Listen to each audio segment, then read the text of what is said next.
Et à l'école, on Personne vous ne donnait lisait des un coups de livre. bâton?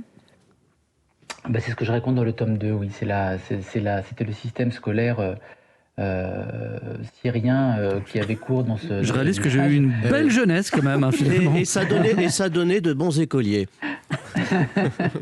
Alors c'est vrai qu'en fait, il faut retenir quelque chose de ce système scolaire. Alors déjà, il faut savoir que en France, on tapait les élèves à l'école aussi jusqu'en 68. On va les taper sur les doigts quand même, avec une règle, c'est pas pareil que des coups de Oui, c'est bâton. ça. Quand même. Même après 68. Hein. Mais il faut savoir que l'école syrienne, malgré cela, en fait, tout le monde savait lire dans ma classe, par exemple. Tu m'étonnes. Tout le monde savait compter, tout le monde savait lire, tout le monde savait... et le niveau en maths était vraiment très bon, etc. Mais c'est vrai qu'il y avait une chose à laquelle cette école ne formait absolument pas, c'était à réfléchir, en fait. C'est-à-dire que les personnes ne se posaient de questions. D'ailleurs, sur le monde extérieur, vous dites en Syrie, à l'école, on dressait les enfants, et en France, on les éduque.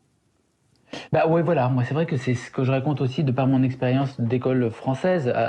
Les élèves entre eux n'étaient pas forcément moins ou plus violents qu'ils pouvaient l'être en Syrie. Les jeunes sont toujours un peu pareils. Il y a toujours un lascar. Ça a dû vous faire un choc quand même quand vous avez débarqué en France après avoir reçu des coups de bâton en Syrie. Vous avez découvert le club Dorothée.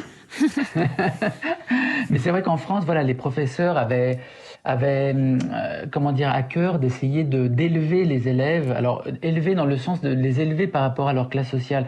Moi, je sais qu'étant d'une classe sociale quand même assez modeste, où personne ne lisait de livres non plus en Bretagne, les premiers contacts avec la littérature, les grands livres, etc., je les ai eus à l'école.